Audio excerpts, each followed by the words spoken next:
C'est un projet unique au Québec de pouvoir donner à 6 jeunes hommes et 6 jeunes femmes la possibilité de reprendre leur vie en main, de retrouver un mode de vie et de se réinsérer dans la vie de tous les jours. Ces jeunes sont issus de la DPJ.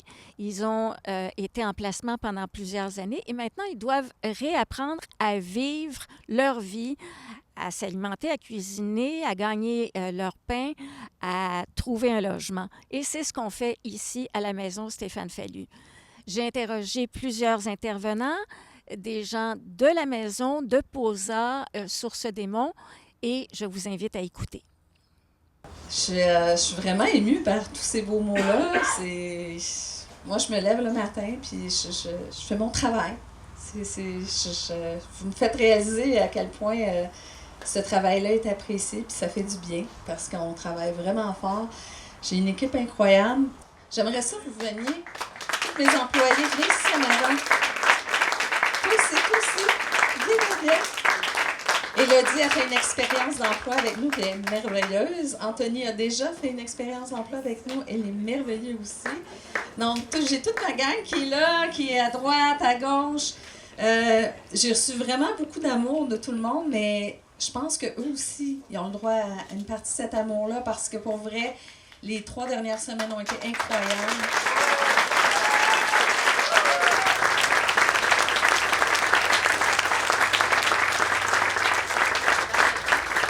Ça rentre à 2 heures avant le punch, puis ça repart 2 heures après le punch pour être sûr que la maison soit prête. Puis vous avez été là jusqu'au bout, vraiment jusqu'à la dernière seconde. Merci beaucoup d'être là. Merci. Je suis en compagnie du président du conseil d'administration de POSA Source-des-Monts, M. Serge Gélina. M. Gélina, vous devez avoir le sentiment du travail accompli aujourd'hui. J'ai le sentiment d'une étape de franchie parce que c'est toujours un dossier qui est en évolution. Quand tu décides d'arrêter et de dire que c'est le final, non, ça devient une routine, mais pour nous, c'est une étape de pouvoir doter de Maison des filles. On a des projets, on a des idées pour l'avenir avec toutes, POSA, Fallu, Bolduc, mais pour le moment, on est très, très fiers de l'étape qu'on vient de franchir aujourd'hui. Quand Sandra Bolduc a mentionné au conseil d'administration de POSA Source-des-Monts qu'elle avait un projet d'agrandir la maison Stéphane Fallu, comment vous avez réagi? Ça allait de soi. Ça allait de soi que si on offrait un service pour les jeunes de la DPJ pour pouvoir les assister, la prochaine étape, c'était vraiment de faire le même travail, mais pour les filles.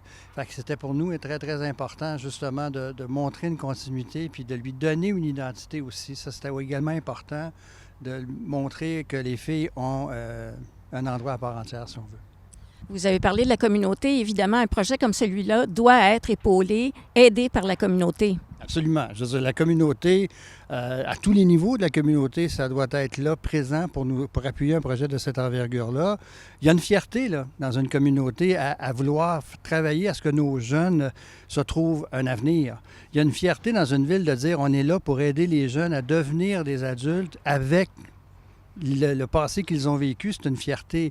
On ne devrait pas aller se rendre, aller cogner aux portes pour aller chercher de l'appui. Ça devrait être instantané parce que ça devient une fierté locale, bien sûr. Du rayonnement qu'on donne en plus localement, mais régionalement et même au niveau provincial. On l'a vu ce matin par la présence des gens de cette île.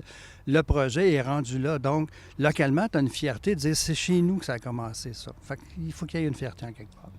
On a enfin un espace bienveillant et sécuritaire pour nos jeunes. Vous êtes nombreux aujourd'hui à avoir contribué de près ou de loin à la création de ce pavillon. Je vous en suis profondément reconnaissante. Je veux également souligner l'apport essentiel de nos précieux partenaires et donateurs. Aujourd'hui, nous avons la chance de célébrer non seulement l'inauguration du pavillon, mais aussi le 25e anniversaire de POSA. C'est une grande fierté de voir autant de personnes rassemblées, vous êtes vraiment beaucoup, au-delà des allégeances politiques, des territoires et des enveloppes budgétaires, unis pour une même conviction, offrir aux jeunes un avenir meilleur.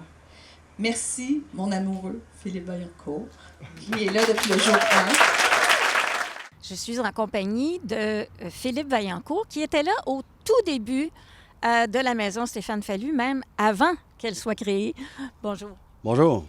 Alors, c'est un projet aujourd'hui qui complète la maison Stéphane Fallu. Vous étiez là dès le début. Parlez-nous de l'évolution de tout ça.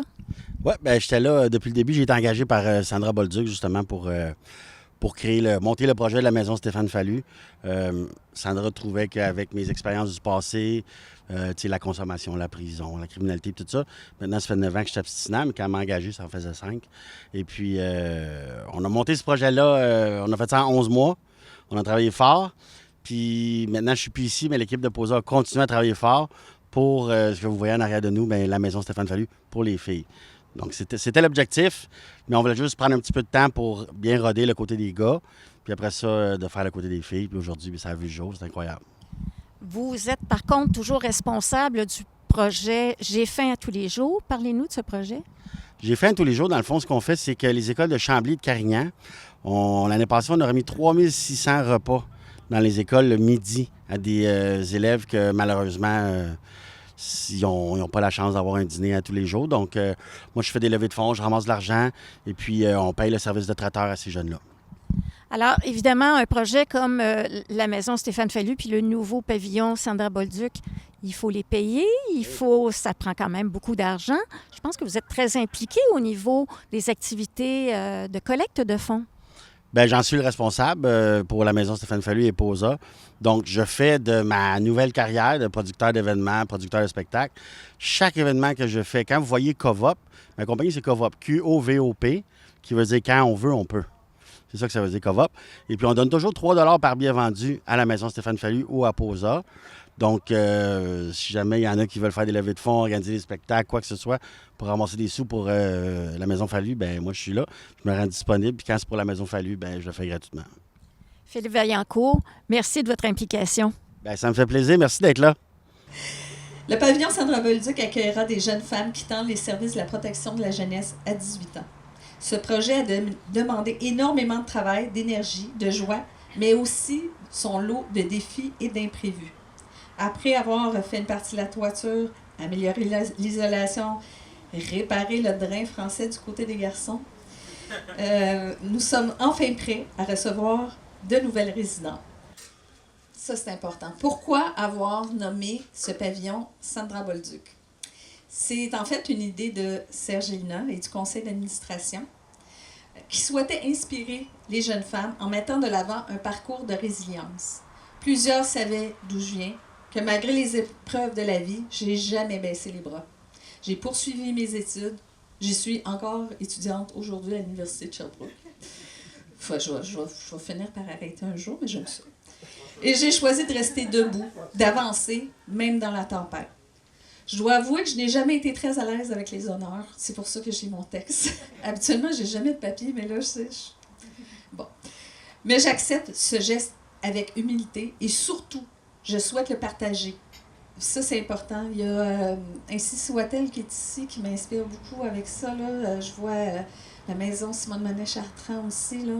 Je souhaite le partager avec toutes les femmes qui, chaque jour, dirigent des organismes communautaires, ici comme ailleurs, et qui donnent sans compter en aidant leurs prochains. Trop souvent, elles doivent trouver des solutions miracles à la dernière seconde, motiver leur équipe malgré les ressources limitées, tout en portant elles-mêmes le lourd fardeau. Leur travail est inestimable et mérite d'être reconnu de leur vivant et non après leur départ. Merci d'exister. Vous êtes tous merveilleuses. Puis je pense qu'on peut les applaudir. Je suis en compagnie de Christian Dionne, qui est coordonnateur et intervenant à la maison Stéphane Fallu. Christian, qu'est-ce que ça représente cette journée-ci, l'inauguration du nouveau pavillon Sandra Bolduc? C'est une grande journée. On est très heureux. On a mis beaucoup d'efforts. On est fatigué, mais on est très content d'être arrivé en temps dans une période très rapprochée pour offrir les mêmes services qu'on offrait déjà chez les garçons, mais maintenant pour les jeunes filles. Ici, on peut accueillir jusqu'à 6 jeunes hommes. Est-ce qu'on va pouvoir accueillir tout autant de femmes ici? Exactement. Fait qu'on a 6 garçons qui est déjà disponible et maintenant 6 nouvelles chambres pour les filles. Les jeunes restent combien de temps en moyenne ici? Nous, à la base, on leur offre une possibilité de rester jusqu'à 2 ans. C'est pas tous les jeunes qui ont besoin d'autant de temps. Il y en a des fois, c'est juste un petit temps pour ramasser un peu de sous pour un premier appartement ou recentrer un peu leur vie. Fait que, mais maximum 2 ans. Il y a des extensions qui sont possibles, des fois jusqu'à 3 ans, selon leur projet de vie. Donc, si, mettons, il leur reste quelques temps pour accomplir un projet, exemple, finir un DEP, terminer l'école, ramasser plus de sous, il y a une possibilité d'extension, mais à la base, c'est 2 ans. Ce sont exclusivement des jeunes qui sont issus de la DPJ? Oui, nous, c'est une des conditions. C'est vraiment le trou de service qu'on voulait combler. C'est vraiment chez les jeunes qui ont eu les services de la DPJ dans la dernière année. C'est une des conditions pour appliquer pour la maison. Il y en a tellement de jeunes présentement qui pourraient bénéficier de ce service-là. Comment vous les sélectionnez? Bien, c'est sûr qu'il y a un processus de sélection. Il y a certains. Ça va vraiment que les. Si nous, on est la bonne ressource pour aider le jeune, tu sais, on est une ressource déjà autonome. C'est pas un intervenant plancher. Il y a beaucoup d'intervenants qui viennent dans la journée, mais il y a des certaines ressources qui sont plus adaptées pour certains types, etc. Nous, on vise vraiment. C'est quasiment, on peut dire semi-autonome si on veut. Donc, il y a ça qui rentre en ligne de compte. On va voir aussi avec le projet du jeune, si c'est réalisable, si c'est logique. Puis aussi avec, bien entendu, ils viennent visiter, peut-être bien que ça ne leur convient pas non plus. Donc, les jeunes aussi, ils ont droit de regard sur la ressource qui vont aller pour les prochaines années, bien sûr. Alors, les jeunes qui viennent ici bénéficient évidemment d'un hébergement. Ils sont vraiment aidés. C'est tout un coup de pouce. Mais vous attendez des choses d'eux aussi en contrepartie. Ouais, nous, c'est très simple. On leur donne vraiment le pouvoir à eux parce que c'est un projet de vie qu'eux choisissent. Tu viens à la maison Fallu faire quoi? Qu'est-ce que tu veux faire? On regarde avec eux, bien entendu, mais ça part à la base de leur idée. Donc, nous, on les encadre selon leur projet de vie chaque individu va avoir un projet de vie différent. Donc, c'est vraiment là-dessus qu'on se concentre. C'est comme ça qu'on les aide. Puis on les laisse en autonomie le plus possible. On a un filet de sécurité autour d'eux.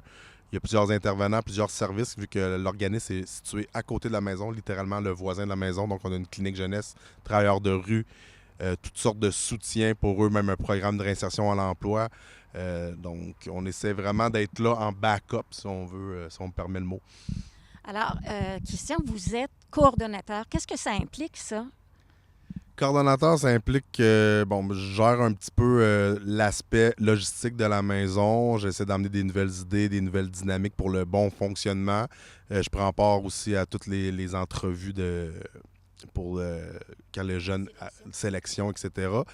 Donne le soutien aussi à ma collègue Angelica qui va s'occuper principalement du côté filles. C'est sûr qu'on n'est pas attitré nécessairement intervenant garçon, intervenant fille. Ça dépend du lien avec le jeune. Il y a des jeunes qui vont être plus à l'aise avec des femmes, des filles qui vont être plus à l'aise avec des hommes, peu importe. Donc, on travaille beaucoup en équipe. Puis la coordination, c'est juste vraiment un titre plus que d'autres choses parce que notre organisme, on travaille tout en équipe. Il n'y a pas de grade qui prévalent plus sur un autre. Je crois que c'est vraiment un gros travail d'équipe. Puis autant moi, je consulte ma collègue que ma collègue va me consulter, là. Qu'est-ce que ça implique, l'arrivée des 6 nouvelles filles? Il y a déjà 6 jeunes hommes. La dynamique risque de changer un peu. Est-ce que vous avez réfléchi un peu à la façon dont ça va se passer? Oh, on a réfléchi jusqu'à avoir des cauchemars même.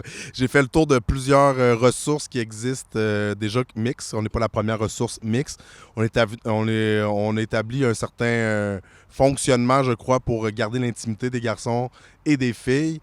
Donc, c'est sûr qu'ils n'auront pas accès aux chambres, aux aires des autres personnes. S'ils veulent se côtoyer, ils ont accès à la cour extérieure, comme la vraie vie, dans le fond. C'est la vraie vie. Fait que s'ils veulent se voir, ils vont juste aller à l'extérieur de chez eux. Puis il y a toujours des possibilités qu'il y ait des visites entre eux avec des demandes de visite. Ils vont suivre le protocole de visite au même titre que si ça serait une fille qui n'est pas résidente à la maison ou un homme qui n'est pas résident à la maison.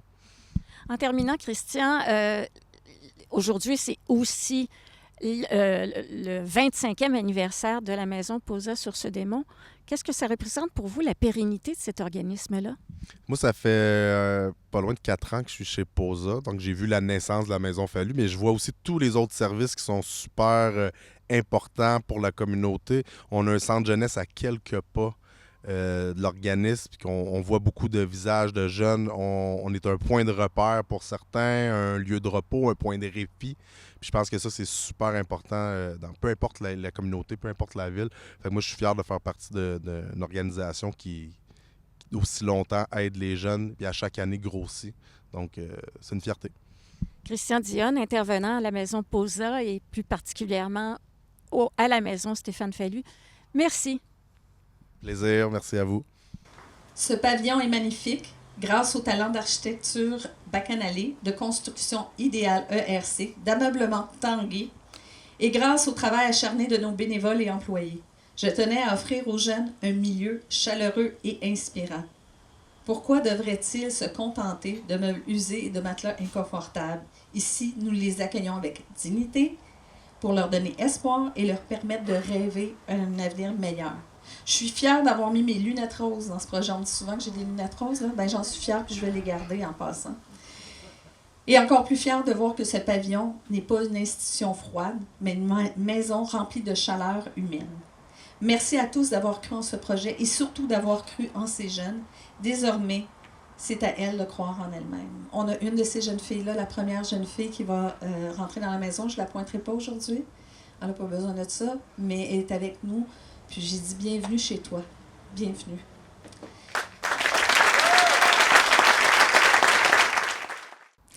À la lumière de la visite qu'on a faite de la maison Stéphane Fallu et du pavillon Sandra Bolduc, ce qu'on peut dire, c'est que toute une communauté a travaillé à la réalisation de ce projet. La communauté de Chambly, bien sûr, mais partout à travers le Québec, les besoins sont là, les demandes sont là. Et pourquoi ne pas, vous, téléspectateurs, vous impliquer en tant que bénévole, en tant qu'idéateur, en tant que personne capable de mettre l'épaule à la roue? Je vous invite à vous impliquer.